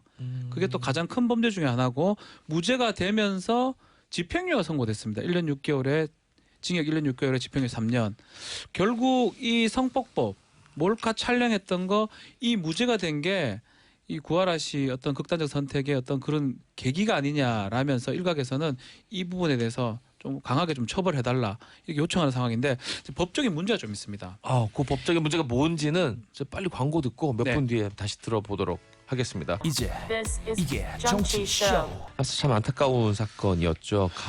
걸그룹 카라의 멤버 구하라 씨가 이제 세상을 떠난 그 이야기해서 이제 법적인 처벌, 그 전 남자친구에 대한 법적인 처벌 이야기를 했는데 처벌하기 좀 곤란한 사유가 이 있다고요. 법적인 문제가 있어요. 성폭력 처벌 특례법인데요. 이 촬영했던 것을 처벌합니다. 세 가지로 나눠져 있어요. 네. 그러니까 높은 형부터 말씀드리면 영업적으로 그렇게 촬영하는 친구들 있으면 7년 이하의 징역입니다. 5천만 원의 벌금이고요. 그러니까 그 몰카 가지고 어디 올려서 예, 다운로드 받고 영업하려고. 돈을 벌었다. 네. 그러면은 그냥 몰래 의사에 반해서 찍는 경우는 5년 이하의 징역이에요. 몰래 찍으면. 예. 근데 또 몰래 찍지 않고 합의하에 찍었는데 그것을 유출하면 3년 이하의 징역입니다. 이 세 가지로 나눠져 있는데 이 세 가지 하나도 안 걸리는 거예요. 영업도 아닐 뿐더러 어허. 찍기는 찍었는데 합의해서 찍었고요. 두 네. 사람이 유출은 또 안 한 거예요. 그러다 보니까 그 법적인 세 가지 틀에 걸리지 않아서 그 부분이 무죄가 됐는데 사실상 이 사건 왜 일어났냐면 폭행 사건 일어난 게 이 뭐 동영상 유출하겠다 협박하고 이것 때문에 고아라 씨가 힘들어서 고소하고 법정 공방이 된 거거든요. 얼마나 불안했겠어요. 가장 원초적인 부분이 지금 빠져버린 거예요. 리벤지 포르노라고 할 수 있는데 그 부분을 그 부분 때문에 지금 많은 사람들이 이 특히 촬영 부분 좀 강하게 처벌해야 되는 거 아니냐라는 얘기가 나오고 있습니다. 자, 정리하면 실제 그 파일을 그 영상을 유출하면 네. 법 규정에 의해서 처벌을 받지만 이거 유출할 거야 할 거야 협박만으로는 실형이 나오긴 어렵다. 단순 협박죄가 되는 겁니다. 그래서 그 협박죄는 유죄가 됐지만 그 협박죄의 형량은 사실 약합니다. 벌금형 수준이 정도밖에 안 되기 때문에 그거 토탈 합쳐서 집행유예가 지금 선고된 것입니다. 하지만 그 피해자가 느꼈을 그 불안감이나 공포는 실제 유출됐을 때보다 어떻게 보면 더 클 수도 있잖아요. 이외에 우리 그런 말 많이 하지만 그렇죠. 괴물보다 괴물이 있을지 없을지 모르는 어둠이 더 무섭다고. 이거 유출되면 어떡하지? 할 그때가 제일 힘들었을 텐데. 극도로 공포스럽죠. 저도 뭐 그런 사건들을 하다 보면 실제 사건 예, 유출됐을 것이라고 생각하는 무서움도 있는 거예요. 그리고 언제 유출될지 모른다는 무서움. 그리고 인터넷에 한번 나가면 회복 불능입니다. 무한 급속도로 퍼져버리거든요. 또 마찬가지로 연예인이라는 존재이기 때문에 더 공포스러웠지 않을까. 그런 것들을 고려를 했다면 뭐 이 얘기를 뭐 재판부 얘기를 하기 좀 그렇지만 1심에서 실형의 가능성도 없지 않아 있었는데 어쨌든 집행유예가 됐던 게 뭐 100% 원인은 아니겠지만 어느 정도 원인일 수 있으니까 지금 문제 제기가 되는 것입니다. 알겠습니다. 고재열 기자님, 네. 지금 박지훈 변호사한테 설명을 이제 차분하게 잘 들었는데 그럼에도 불구하고 뭔가 이거 온당한가 이런 의문이 드는 걸 보면 다른 분들도 많이 그렇게 생각하고 있는 것 같아요. 예, 그래서 지금 이제 성범죄 가해자에 대한 양형 기준을 재정비해야 한다 하는 국민청원이 이제 청와대 게시판에 올라왔는데 이미 20만을 넘어서 23만 명 정도가 서명을 했고요. 실제 강간미수 피해자입니다. 피해자인데 그 가해자로부터 자백까지 받았던 그런 건인데 이런 여러 가지를 참작하더니 불기소 처분이 됐어요. 기소조차 안 했다. 그래서 이분이 이제 본인이 알아보니까 우리나라의 이제 성범죄 가해자에 대한 양형 기준이 너무나 잘못되어 있다. 성범죄 성립 근거가 비동의냐 아니냐가 아니라 한거 불능할 정도로 폭행과 협박이 있느냐 여부다. 이런 이 제도의 자체가 좀 문제가 있다. 그래서 이 사람이 여성이 호감을 표시할 수 있지 않습니까? 그런 건 이제 호감인데 그 호감이라는 게 나한테 성행위를 해도 좋아라고 하는 건 아니잖아요. 근데 그 호감을 보였던 것이 나중에 이런 이 성폭행 피해에 대해서 그런 이제 중요한 정상 참작이 돼버린다라는 게 그런 이제 좀 문제고 그래서 또 그 뒤에도 어떤 심리적인 여러 이제 갈등 상황에서 이미 알았던 사람인데 단박에 이렇게 이제 거절하면 좀 민망하니까. 네, 그랬을 때 또 이게 너무 피해자답지 않았다라는 이제 그런 내용들이 또 이렇게 정상 참작되고 여러 가지 그런 문제들 때문에 이제 본인의 사례를 바탕으로 해서 양형 기준을 좀 바꿔보자 그런 청원을 올린 상황입니다. 그 작년이었나요? 어떤 기업에서도 비슷한 일이 있었죠. 그 네. 선배가 신입 여사원에게 이러는데 그때 저는 되게 하고 절망했던 게 뭐냐면 이 판사분들이 또는 수사기관에서 생각하는 아까 말한 호감의 기준이 실제와 완전 동떨어져 있어요. 예를 들면 우리 그 젊은 친구들은 특히 뭐 저는 아닙니다만 크크크크 웃는 표시 물결 이런 거를 그냥 습관적으로 붙여요. 싫어하면 그런 걸 왜 썼느냐 이렇게 접근을 하는 거죠. 그런데 네. 너 이거 문자 보니까 판사 입장에서는 웃는 표시를 웃음했네? 좋아서 한 거네. 근데 그냥 하는 거예요. 근데 그냥. 그거는 뭐 변호사 잘못도 있죠. 판사를 설득시킨 게 이제 변호사니까 재판에 가게 되면 웃는 거 아니냐. 소감이 있는 거 아니냐라고 변호사들이 피고인을 변론하면서 그런 주장을 하긴 합니다. 그래서 궁극적으로는 이거는 뭐 외국 사례이긴 하지만 네. 비동의 간음죄가 법적으로 돼야 될 것 같아요. 지금 현행법상으로는 한거불능의 폭행 협박을 가해야지만이 성범죄가 되는 그러니까요. 거거든요. 맞든가 뭐 강요 네. 협박 당하든가 해야 되는데. 그리고 지금 그 증거는 성범죄를 공개된 장소에 하기 어려워요. 두 사람밖에 없거든요. 그래서 그 직전 직후의 정황을 토대로 해가지고 우리가 주장을 많이 하는데 직후에 특히 문자 메시지가 있다면 네. 두 사람이 한거불능상은 아니지 않느냐라고 주장을 많이 했었고요. 또 이전에 판사들이 그걸 받아들인 경우가 많다 보니까 지금 현실하고 좀 안 맞는 겁니다. 결국은 궁극적으로는 저는 법 개정이 지금 필요한 상황이 아닌가 그런 생각이 좀 듭니다. 근데 그 부분도 우려하는 부분도 분명히 목소리가 있는 것도 소개를 그렇죠. 해드려야 될 것 같아요. 무고라고 이제 흔히 말하는 부분. 그렇죠. 아까 말씀하신 것처럼 아무도 모르고 보이지 않는 곳에서 둘만이 알 수 있는 사건인데 한쪽이 일방적으로 피해를 주장하면 실제 그런 일이 없었다 하더라도 또 억울한 피해자가 생길 수도 있다라는 그것도 주장도 당연히 있죠. 있죠. 성범죄를 저지르면 그 성범죄 저지른 사람에 대해서는 10년간 자신의 신상이 등록이 돼 있고요. 아하. 어떤 경우는 공개나 고지가 될 수도 있고 사회생활 자체가 힘들어지거든요. 네. 그만큼 책임을 지우려면 엄격하게 따져서 또 책임을 지어야 되는 법적 원칙이 있기 때문에 그런 부분까지 좀 고려가 돼야 될 것 같습니다. 그래요. 지금 사실 이 그 전 남자친구 이야기 계속 나오는 이유가 어쨌든 같은 일에 둘이 이제 휘말리고 같은 어떤 동일한 어떤 시절을 겪었는데 한 사람은 말하자면 자살까지 할 정도로 이렇게 괴로워하는데 또 한쪽엔 사실 그 기간 사이에 좀 이렇게 나는 너무 잘 지내고 있다는 걸 과시하듯이 이런 모습들을 보여서 그게 네. 또 공분을 사기도 한 거겠죠. 아무래도 우리 국민들은 팬들은. 그래서 지금 2심에 진행 중인데 변호사가 선임이 안 돼서 조금 늦게까지 좀 끌고 있고요. 다만 지금 이 구하라 씨의 극단적 선택 부분이 반영될 여지가 있어요. 그렇다고 하더라도 카메라 촬영죄가 유죄가 되진 않을 거예요. 현행법상으로는. 네 가지 나머지 뭐 상해, 강요, 손괴, 협박 이 네 가지 범죄인데 그 네 가지 범죄를 일단은 1심에서는 그런 피해자 상태까지 고려해 가지고 집행유예가 됐는데 지금 피해자 상태가 지금 최악이 돼버린 거잖아요. 아마 검찰에서도 구형을 세게 할 거고요. 재판부에서 다르게 판단할 가능성도 저는 있다 생각이 듭니다. 알겠습니다. 우리 그 청취자분들도 굉장히 분노한 댓글들이 많이 올라오고 있습니다. 3669님께서는 불법 동영상도 문제였지만 본질적인 원인은 꼭 그 남자친구뿐만이 아닌 그렇죠. 맞습니다. 그 일반 대중의 악플인 것 같습니다. 익명 뒤에 숨어서 남에게 칼을 내미는 그런 글들을 처벌해야 합니다라고 했고요.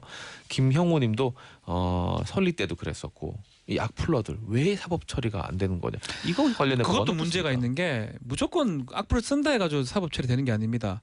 그 구체적으로 적시해서 사람의 명예를 훼손시키는 법적 요건에 맞아떨어져야 되거든요. 단순 요구를 처벌하는 경우도 좀 적고요. 또 그리고 악플이 너무 많아요. 제가 고소를 하면 1000건씩 하면 경찰이 사이버 수사에서 하지를 못합니다. 그래서 그 선별하는 작업도 힘들고 어쩌면 지금 다음이죠. 연애 댓글에 악플을 못 달게 하는 네, 거. 지금 막혀 있죠. 저는 차라리 그게 방법이 맞는 것 같아요. 일단은 다른데 뭐 정치 댓글에 다는 거는 문제 없다 하더라도 지금 연예인들이 계속 이런 일이 반복되고 있기 때문에 좀 악플을 아예 악플이 아니고 선플이든 뭐 댓글 자체를 차라리 댓글을 못 좀 달게 막는 하죠. 게 오히려 좋은 방법이 아닌가라고 저는 개인적으로 생각이 좀 듭니다. 저도 거기에 동감하는 이유 중에 딱 하나는 뭐 저도 이제 뭐 연애 프로 그 예능 프로그램 같은 걸 많이 만들어봤지만 이 일단 연예인이라는 직업들 자체가 어린 친구들이 많아요. 맞아요. 미성년자들도 많고 네. 뭐 성인이라고 해도 그분들 무시하는 의미가 아니라 이게 우리가 흔히 말하는 애들 20대 초반 이런 친구들 굉장히 많거든요. 아직까지 체 영혼이 단단해지지 못한 연령이 많기 때문에 박지훈 변호사 말처럼 아예 그냥 이 리플을 못 달게 하는 게 방법일 수도 있겠다 생각이 또 들었습니다. 여러분들도 어떻게 생각하시는지 궁금합니다. 빨리 광고 듣고 돌아오도록 하겠습니다. 이제 이게 정치쇼. 앞서 이제 뭐 한 아세안 정상회의 그리고 구하라 씨 안타까운 죽음 이런 이야기를 다뤘는데 오늘 국내 정치 얘기 또 안 들어볼 수가 없죠. 일단 자유한국당 황교안 대표 단식 오늘 며칠째입니까? 7일째입니다. 아, 일주일 됐군요 벌써. 네. 지금 상황이 어떻습니까? 뭐 굉장히 많은 여야 정치인들이 왔다 갔다 하고 있어요. 어제는 이해찬 대표가 특별히 왔다 갔고요. 뭐 이완구 전 총리 그리고 신당 창당 준비하고 있는 무소속의 이현주 의원 이런 사람들도 왔었고 네. 오늘 좀 전에는 유승민 대표도 왔다 갔다고 하더라고요.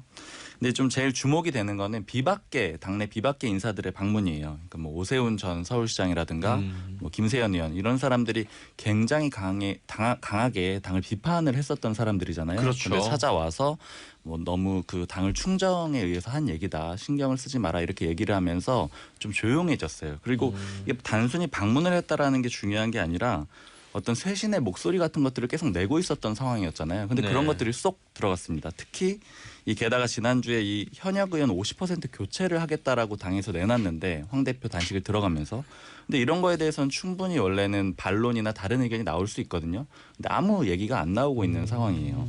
그러니까 어제 그 라디오 출연을 딱 앞둔 한국당 의원 한 명을 만났는데 네. 제 이 질문지를 보고 있었어요. 근데 단식에 대해서 어떻게 생각하느냐 이런 질문이 있는 거예요. 그래서 이 사람이 고민을 하고 있더라고요. 어떻게 답을 해야 될지. 그래서 솔직하게 얘기를 해라. 비판적인 의견 외부에도 많다. 이렇게 얘기를 했더니 이 의원이 하는 말이 나는 단식에 대해서 너무나 비판적이다. 지금 시대에 맞지 않는 방식이라고 생각하는데 네. 그런데 당대표가 저렇게 단식을 하고 굶고 있는 상황에서 어떻게 나가서 그런 얘기를 할 수 있겠느냐 말을 못한다.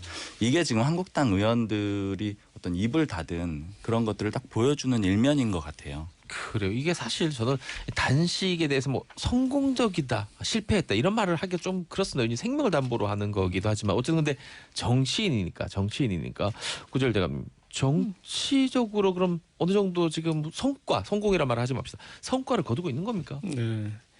이 황교안 대표의 간헐적 단식 투쟁 혹은 간헐적 장애 투쟁 이상하게 좀 운이 맞고 있어요. 세상은 또 이제 운칠 기삼이니까 운이 맞는 건 뭐 또 인정을 수밖에 해줘야죠. 없다. 네. 어떤 식이죠? 처음 이제 장애 투쟁을 갑자기 들고 나왔던 게 이제 대통령이 8.15 담화를 한 뒤에 네. 장애 투쟁을 강하게 들고 나왔는데 그때 마침 또 이 밖에 나오고 싶은 보수 지지자들이 많으셨던 것 같아요. 그래서 이제 결집한 어떤 좀 계기가 됐었고 그때 네. 또 9월 16일 무렵에 조국 장관의 이제 파면을 요구하면서 삭발을 하고 또 네. 강하게 투쟁을 했는데 마침 또 이 조국 그 전국은 야권이 주도하는 이제 그런 전국이 됐었고 또 지금 여러 가지를 내걸고 단식 투쟁에 들어갔는데 그중에 이제 지소미아 연장 부분이 좀 뭐 본인의 단식 투쟁 때문에 관찰된 것은 아니겠지만 네, 또 네. 우연찮게 그런 부분이 연결이 되어서 이상하게 뭔가를 하면 그런 이제 성과가 나오고 그리고 박순봉 기자가 얘기했듯이 좀 당내 시끄럽다가도 갑자기 이 좀 하나가 되는 그런 이제 모양새도 나오고 그래서 지금까지는 나름 통했다.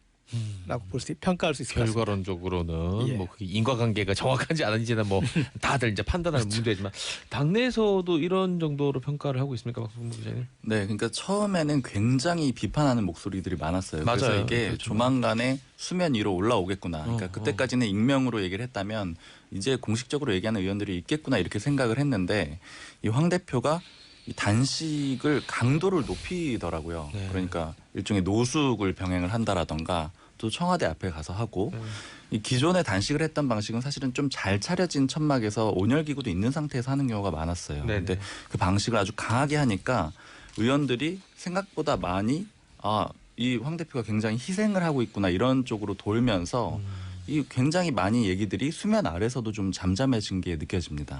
그러니까 단식의 가장 큰 효과는 이 조국 정국이 지난 뒤에 황교안 대표 리더십에 대해서 여러 가지 문제 제기가 되고 네. 그러니까 보수 통합도 뭔가 좀 지지부진하는 것 같다. 그다음에 개혁 공천도 정말 할 수 있을까?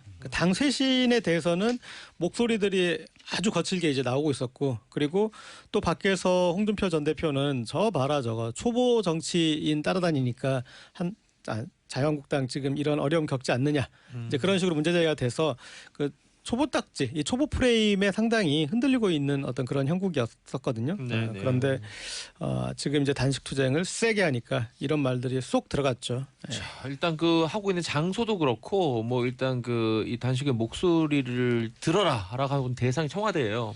어떻게 대응해야 됩니까? 일단 천막은 좀 철거했으면 좋겠다 이런 얘기를 하는 근데 것 같은데요. 청와대는 사실 할 만큼 하는 것 같아요. 대통령 부산에 있는 거고 또 어제 또 이해찬 대표가 갔었거든요. 네네 맞습니다. 근데 한편으로는 뭐 저는 뭐 결과로 좀 성공한지 그 부분을 동의하기 좀 어렵긴 한데 한번 다르죠. 어쨌든 출구를 해야 되는데 과연 어떻게 나올지가 사실 좀 힘들 것 같아요.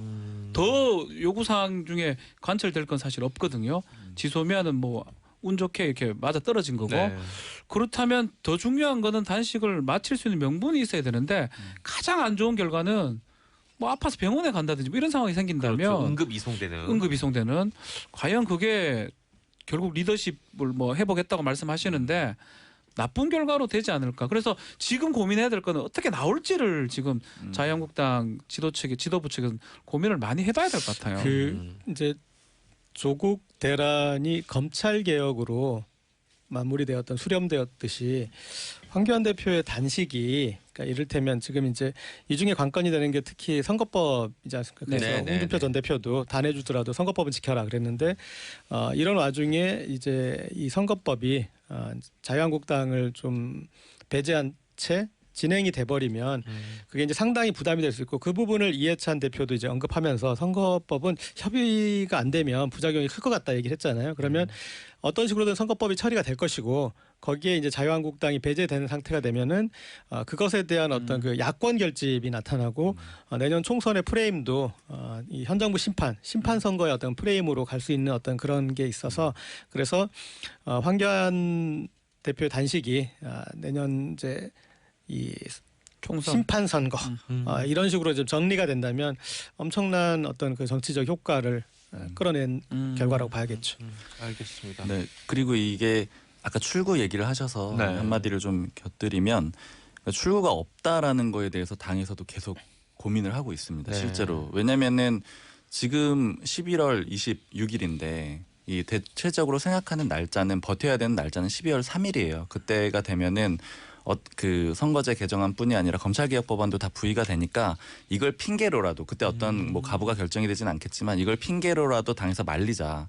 근데 그 전이라면은 뭔가 애매한 거예요. 어떤 기점도 없는 상황에서 갑자기 중단을 시킬 수가 없는 거죠. 그러네요. 그렇다면은 결과적으로는 그 이송이 되는 상황이 발생할 수밖에 없고 그렇기 때문에 당에서는 뭔가 지금 어떤 명분 같은 걸 좀 찾기 위해서 노력을 하는 것 같습니다. 알겠습니다. 이 그 청취자분들 중에서 1210님께서 이 포털 사이트 메인 기사들이 전부 황교안 대표 단식이네요. 언론 진짜 거지 같아요라고 했는데 저희 정치쇼만큼은 한 아세아 정상회담 20분 하고 이거 5분만 하고 넘어가는 거예요 지금. 끝났어요. 더 이상 얘기 안 합니다. 네, 굉장히 짧게 다뤘죠. 짧게 다뤘죠. 20분 했어요. 아까 우리 한 아세안 정상회담. 그래요. 알려드리면서 이 오늘 잠시 뒤에 더불어민주당 이재정 의원 지금 막 스튜디오에 들어와서 대기하고 계십니다. 앉아 계시고 손을 이렇게 또 인사를 하셨습니다. 요 이야기도 함께 나눠보겠습니다. 단식과 그리고 86 용태론 이야기를 같이 나눠볼 거고요. 그리고 또 황교안 대표도 단식 중이지만 형제복지원 피해자 역시 무려 20일째 단식 농사 중이라는 분도 계신데 어떤 사연인지 한번 들어보도록 하겠습니다. 전화 연결하실 분들 샵 1035 50원 100원 신청하시면 됩니다.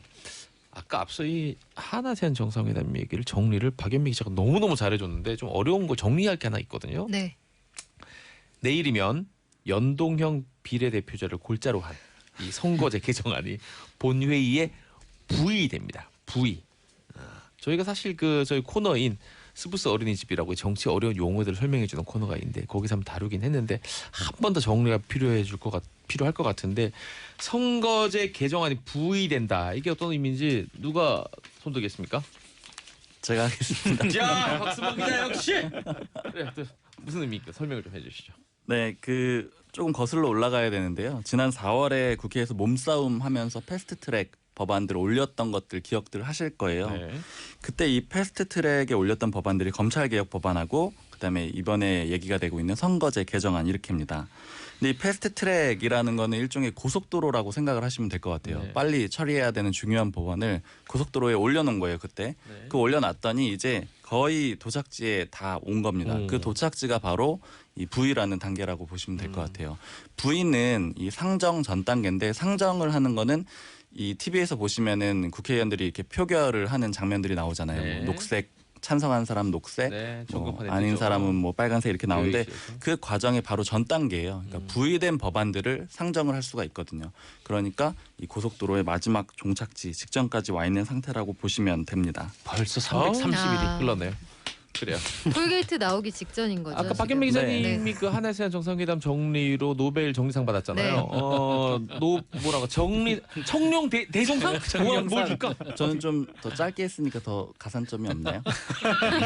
욕심 되게 노벨 욕심상 드릴게요. 제가. 사실은 네. 법안이 하나 통과되려면 상당히 소위를 거쳐야 되고요. 네, 법사위를 거쳐야 되고요. 그렇죠. 그 이후에 합의를 해서 부의를 한 다음에 뭐 올라가 상정이 되는 과정을 거쳐야 되는데 그 단계를 다 빼고 부의 상정만 되는 게 이제 신속 처리한 건 제도 패스트트랙 제도로 보면 될 것 그게 같습니다. 이제 패스트트랙이고 다 왔죠 지금 이제. 기간이 330일이니까 네. 네. 벌써 이렇게 됐네요. 네. 1년이 다 오래됐습니다. 흘렀네요. 알겠습니다. 기간만 놓고 보면 패스트 아니죠. 너무 길죠. 슬로우 트랙이죠. 슬로우 트랙 같은데 바꿔 말하면 다른 건 더 오래 걸린다는 훨씬 오래 얘기예요. 걸리죠. 예.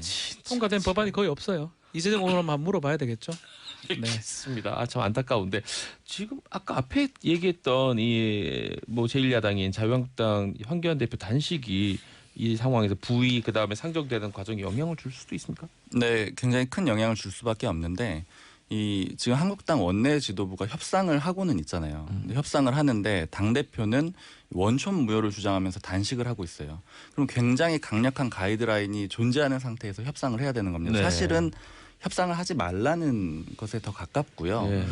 그리고 당내에서도 왜 협상을 하느냐 이런 의견들이 굉장히 많아요. 왜 협상을 그러니까 기본적으로 무효인데 협상을 한다라는 것 자체는 이 법안의 정당성을 인정해 주는 거 아니냐. 협상 자체를 하지 마라. 이렇게 압박을 하고 있거든요. 그런데도 이제 나경원 원내대표가 협상에 나서는 거는 만약에 협상에 아예 응하지를 않는다. 그렇게 되면은 일단은 여론전에서 좋지가 않겠죠. 대화조차 안 하는 모습이. 그리고 두 번째로는 협상에 응해야만 이 표결 처리를 너무 빨리 이루어지는 걸 막을 수 있다라는 판단이 있는 거예요. 만약에 아예 협상을 안 해버리면 그러면 애초에 대화가 안 되는구나. 그러면 어떻게든 표결 처리를 해보자. 이런 식으로 방향을 돌릴 거 아니에요. 그런데 협상의 여지를 조금은 열어두니까 그래도 뭔가 만들어보자 이런 상황이 되고 있는 겁니다. 알겠습니다. 고열 기자님 앞으로 전망 어떻게 보십니까? 짧게 글쎄 뭐 마지막으로. 전망을 한다기보다는 그러니까 이제 이 사안이 어떤 식으로 처리되든 한쪽은 네. 그 엄청난 이제 뒤에 정치적 후폭풍을 감당해내야 되는 이제 상황으로 갈 것 같습니다. 이게 어느 정도 어떤 식으로든 통과가 되든 아니면 또 어떤 결과가 나오든 정치적인 그 뒷감당 그 부분이 좀 관건이 될 것 같습니다. 그래, 어떤 결과가 나오든 예. 알겠습니다. 오늘 네 분 말씀 모두 잘 들었습니다. 고맙습니다. 고맙습니다. 네, 감사합니다. 이제 이게 정치쇼.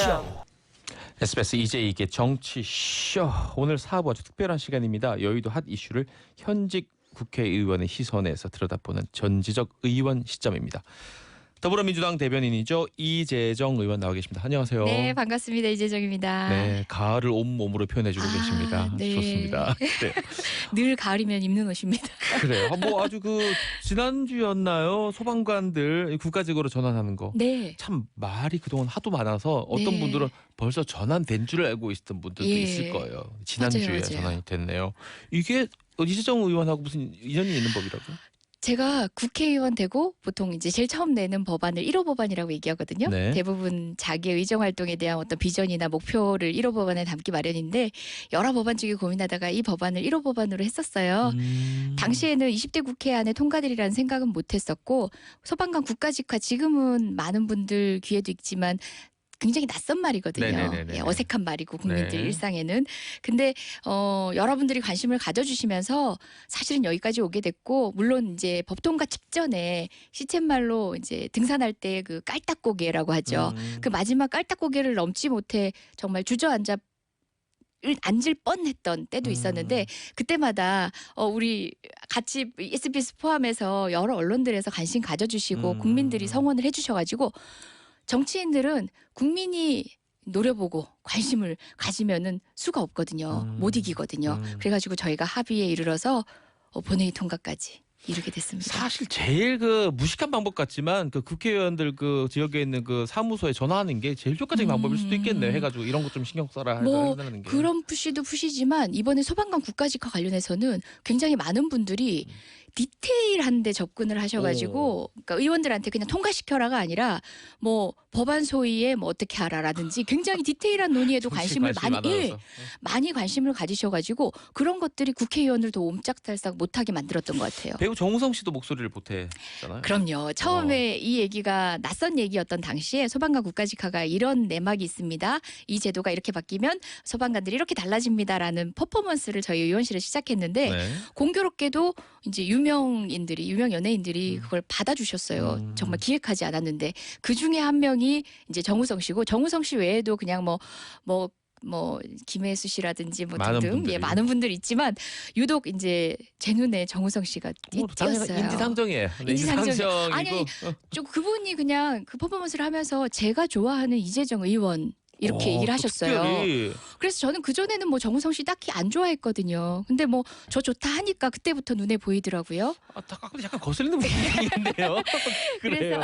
아니 그러면 밥 한번 사야 되는 거 아닙니까? 그 정도면? 예, 뭐 사회적 이슈에 많은 관심을 가져주시고 또 소방관들 처우 그리고 국민 안전을 위해서 관심 가져주셔서 제가 이 법안 통과되면 밥 사드릴게요 이렇게 말씀을 드렸어요. 그리고 감사하다고 문자는 드렸는데 아직 밥 먹자 말씀이 없으시네. 지금 한 아세안 정상회담 예 맞아요. 지금 굉장히 바쁘세요. 서울 올라오시면 또 못 만나게 되면 햇반이라도 하나 사가 보내드리세요. 아니요 만날 거예요. 이토록 강한 의지는 또 오랜만에 느껴봅니다. 알겠습니다. 이렇게 즐거운 이야기만 하면 좋겠지만 또 그렇지 못합니다. 오늘 전지적 의원 시점 첫 번째 이슈 들어가 보도록 하겠습니다. 자유한국당 김무성 의원이 단식 중인 황교안 대표 만났을 때 이런 얘기를 했다는 게 많이 보도가 됐습니다. 박지원이 이재정이 부끄러운 줄도 모르고 그런 놈들이 이번 선거에서 제거돼야 정치가 발전합니다. 라고 말했대는데 이게 제거 대상으로 공개. 그러게요. 제가 정치하면서 사실 조금 다른 세대, 다른 언어에 대해서 낯설어 하시는 이제 자유한국당 물론 우리 당 의원님들도 굉장히 많아서 별의별 얘기를 다 들어봤지만 저는 뭐 취지는 그분 입장에서 어떤 취지로 얘기하셨는지 알겠으나 제거라는 말은 조금 낯선 영역에 있는 말이어서 네네네. 당황스럽긴 했어요. 알겠습니다. 근데 아직은 국회에서 이제 뵙진 못했지만 국회에서 뵈면 그분이 절 더 낯설어 하시고 어색해 하실 거라는 생각이 들고요. 저는 그래도 달리 표현하시면 더 좋지 않겠나라는 생각이 드네요. 그래 표현의 문제가 있어요. 이 좀 내막을 들여다보겠습니다. 이렇게 김무성 의원이 뭐라고 표현할까요? 발끈 혹은 경로 한 데는 그 논평 때문이죠. 황교안 대표 단식하는 데 대해서 이제 이재정 의원이 논평을 하나 이제 읽어 주셨는데 거기서 그 얘기가 나옵니다. 이 형제복지원 피해자들의 단식 내용을 비교하는 내용이 나오는데 일단 맞습니다. 청취자분들 중에 사실 여러 차례 방송도 되곤 했습니다만 그럼에도 불구하고 간단하게 소개해 주시면 어떤 사건이고 왜 이분들이 이렇게 억울해하시는지. 예, 우리가 삼천교육대 형제복지원이라고 하면요, 그 권위주의 정권 시대 당시에 그 사회 악을 척결한다든지 불황인이라고 해서 어떤 부류의 사람들을 사회에서 격리시켜야 되는 손쉬운 선택을 이야기하면서 소위 말하는 질서 유지를 위한 효율적인 방법으로 사람을 배제하는 방식으로 했었죠. 근데 그곳에 수용되는 과정에는 사실상 수용 대상자로 당초에 공헌했던 사람 이외의 사람도 마구잡이로 수용되다 보니까 정말 잃어버린 나이가 거기에 가서 어떻게 숨졌을지도 모르는 사실 아직까지 밝혀지지 않는 경우도 있는데요. 지금 형제복지원 최승우 씨 같은 경우도 그리고 또 한종선 씨 살아남은 아이로 굉장히 유명하시죠. 그분들 같은 경우도 가족들이 함께 형제복지원에 끌려가서 고된 어쨌든 노동이라든지 불이익을 그러니까 폭력 하에서 사실상 온전한 삶을 그 퇴소 이후에도 유지하기 어려운 상태가 됐죠. 그리고 그 안에서는 정말 생사를 모르는 많은 분들이 쓰러져 가셨고요. 정말 우리 어릴 때 보면은 우리 아이를 찾습니다라는 플랜카드 많이 보잖아요. 그분들 중에는 정말 그런 곳에 끌려가서 정말 생사를 모르고 사실 그래서 못 찾고 있는 분도 있을지도 모른다는 개연성도 있습니다. 지금 국회에는 그 법을 포함해서 여러 과거사법을 아우르는 이제 과거사법 이제 상정이 돼 있는데요. 행정안전위원회에서 논의를 하던 와중에 여러분 많이 들어보셨을 거예요. 이제는 국회 전문가가 되셨는데요. 안건 조정 신청이라고 해서 자유한국당이 표결을 막았습니다. 근데 안건조정위에서도 의결이 되다 보니까 결과적으로 행정안전위는 통과를 했는데 법사위와 본회의만 남은 시점에서 자유한국당이 지금 뭐 전체적인 일정을 사실상 보이콧하는 비쟁점 법안 외에는 논의를 안 하고 있다 보니까 법의 마지막 고개에서 이 법 역시도 주저앉게 생겼는데요. 2년 동안 국회 앞에서 형제복지원 관련자들은 농성을 해왔습니다. 네. 노숙 농성을 해왔죠. 그런데 불과 오늘로부터 이제 21일 전인가요? 단식 농성에 들어가셨어요. 국회 앞에 있는 국회의사당역 지붕 위에 굉장히 위험한 곳인데 위험천만한 곳인데요. 훨씬 더 바람을 많이 받고 추운 곳이죠. 그곳에서 노숙 농성에 들어가셔서 공교롭게도 아마 황교안 대표가 농성에 들어가던 그때가 그분들이 아마 그 최승우 씨가 16일째 단식하시던 때였습니다.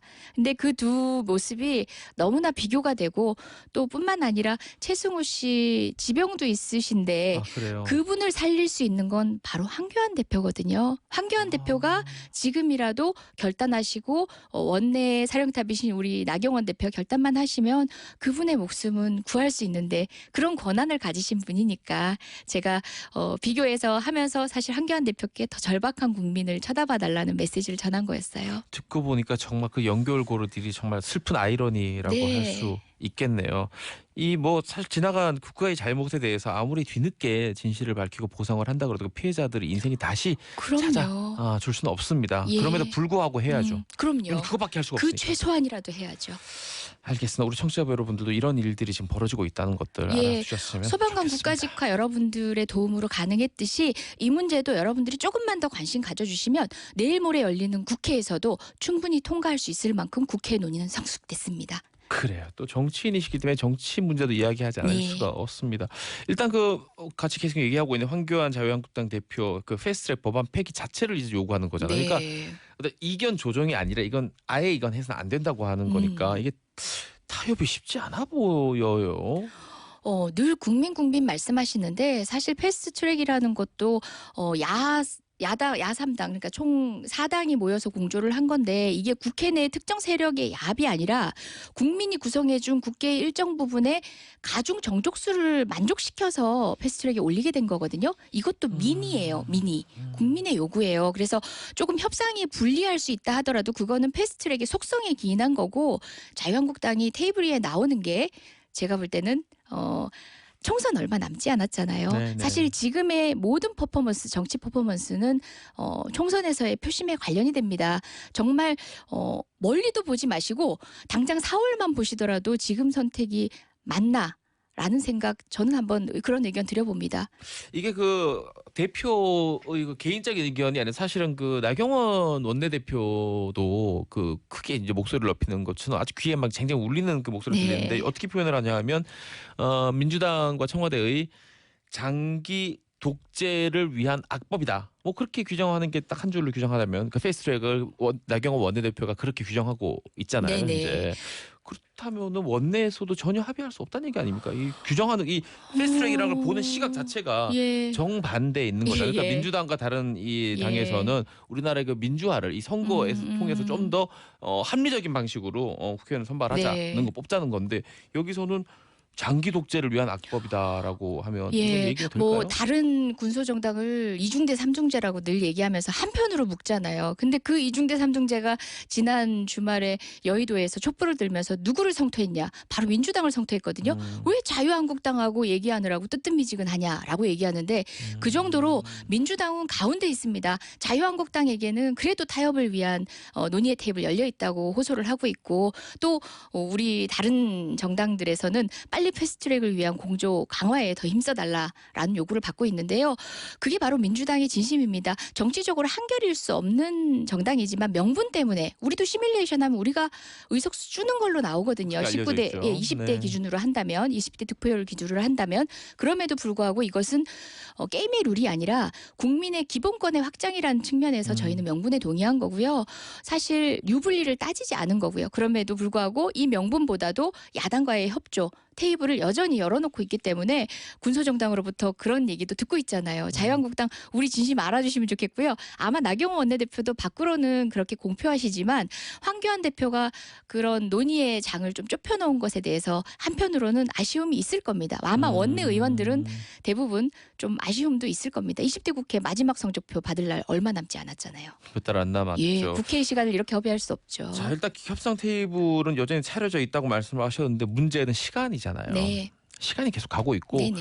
정말 멀 것 같았던 330일이 다 지나가고 지금 눈앞에 와 있습니다. 네, 내일 뭐 9일인데. 330일보다는 좀 줄어들긴 했지만 네. 그래도 예, 그 시간이 패스트하지 않은 슬로우한 그 시간이 다 가버리는 지나갔죠. 상황에서도 합의가 안 이루어지면 민주당에서 어떻게 해야 됩니까? 그 법률 자체가 예정하고 있는 것은 표결입니다. 표결을 안을 수 있는 권한과 권리가 민주당에는 없다는 것도 자유한국당은 알아야 합니다. 이것이 여러 정치 세력 간의 합의에 의해서 이루어진 것이고 또 패스트트랙이라는 국회 법상의 절차이기 때문에 이 법은 그 자체의 생명력을 가지고 그 마지막 단계를 위해서 가고 있는 겁니다. 자유한국당도 더불어민주당도 이걸 멈출 수 있는 이 시기를 멈출 수 있는 권한이 없습니다. 알겠습니다. 어쩔 법대로 하고 싶지는 않지만 합의하고 네, 함께하고 그럼요. 싶지만 어쩔 수 없이 시간이 다 되면 법대로 할 수밖에 없다. 그렇죠. 거죠. 당장 며칠로 다가오지만 오늘이라도 내일이라도 당장 자유한국당이 진지한 논의를 이어간다면 다른 야당들도 조금의 시간을 더 기다려 주겠죠. 당연히. 예. 알겠습니다.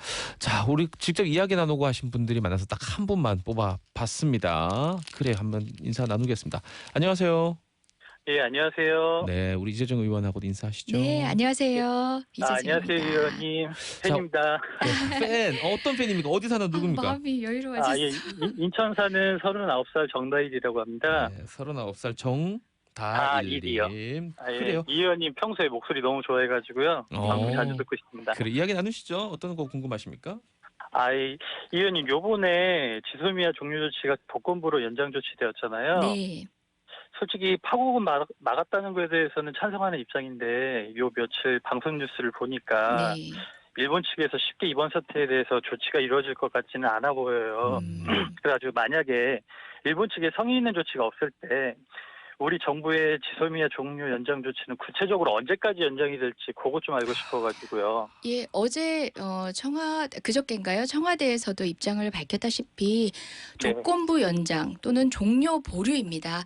일본 측에 분명히 단호하게 이것은 종료될 수 있음을 전제로 종료를 전제로 해서 대화를 시작하기로 무역 조치에 대해서 규제 조치에 대해서 대화를 시작하기로 한 것이고요. 그 부분에 대해서 일본 측이 사실상 이제 선제적으로 입장을 밝혔기 때문에 시작한 논의인데 이제 와서 국내 정치용으로 사실상 이제 물밑 협상으로 이루어진 얘기들을 공식적으로 적극적으로 공표하지 않는 걸 이용해서 이제 일본 측이 자꾸 국내 정치적으로 악용하고 있다 보니까 우리가 단호한 경고를 재차했죠.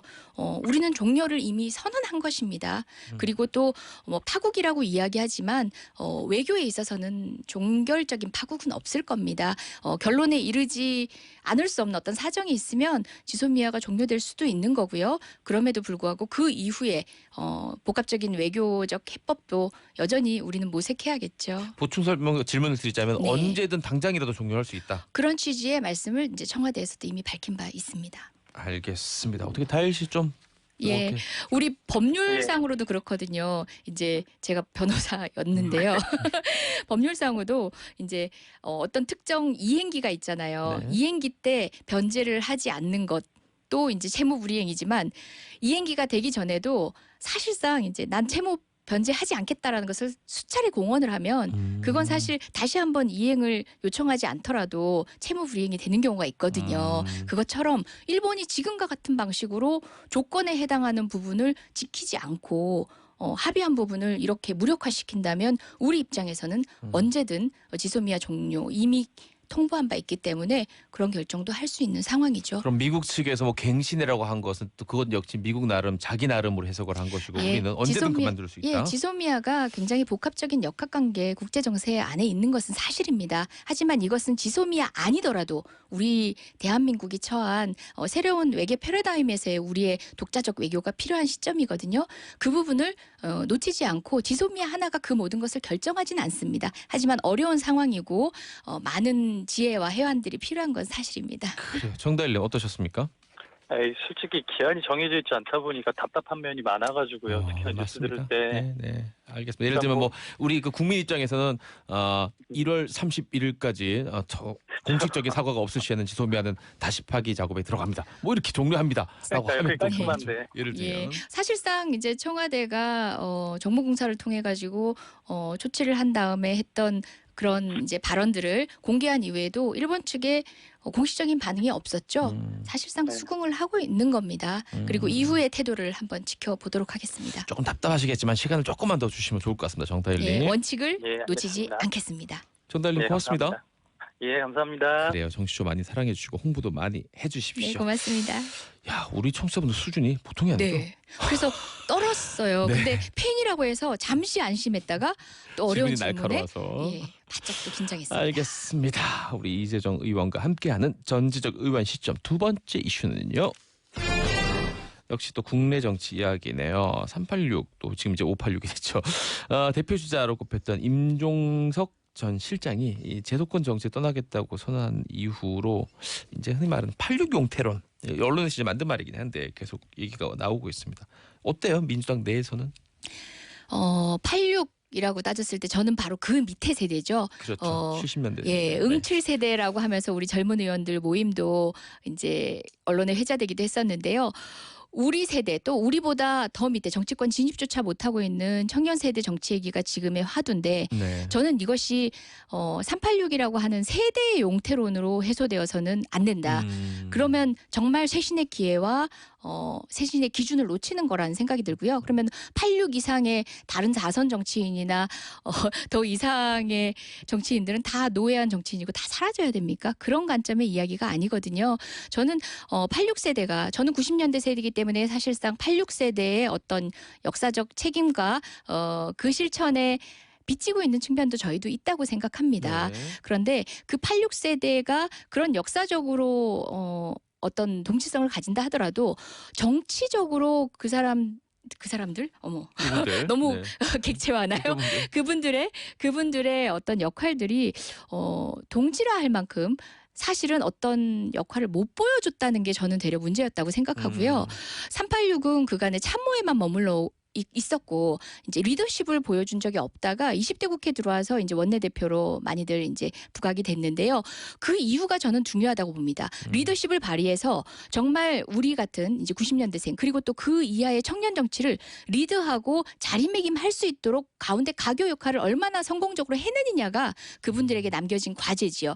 저는 그분들에게 386이라고 해서 묶어서 용태를 요구한다든지 또는 선수를 기준으로 한다든지 그런 부분은 반대입니다. 초선이라도 구태하고 사실 21대 국회의 새로운 비전을 보여주지 못한다면은 다시 재선이 되지 않는 게 마땅하거든요. 저는 우리가 21대 국회를 구성하면서 어떤 가치로 어떤 미래의 비전을 국민들이 요구하고 우리가 보여줄 건지에 대한 진지한 가치적 고민이 선결돼야 된다고 보고요. 특히 386 용태론 얘기할 때 대부분의 분들은 그 80년대를 시대와 등지고 계셨던 분들이 흔히 386을 많이 꼽으시더라고요. 그렇더라 그것도 하고. 굉장히 아이러니한 지점이기도 하죠. 알겠습니다. 물리적인 나이로 어떤 정치인의 생명을 네. 재단해서는 안 된다 하는 말씀. 그럼요. 선수로 하지도 않을 것이고요. 가치가 그래요. 사라져버렸어요. 쇄신의 기준이 사라져버린 386 용태론 전 도움되지 않는다고 생각합니다. 알겠습니다. 빨리 광고 듣고 와서 하나 더 여쭤보도록 하겠습니다.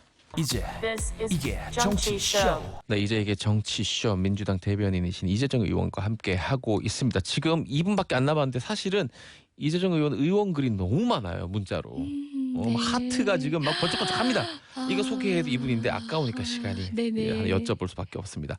아까 이 386 용태론에 대해서 다 물리적인 나이로 또는 선수로 기계적으로 쳐내는 것은 옳지 않다. 뭐 당연한 말씀일 수도 있죠. 하셨는데 그렇다면 어떻게 쇄신을 마련할 것이냐 의견 듣고 싶습니다.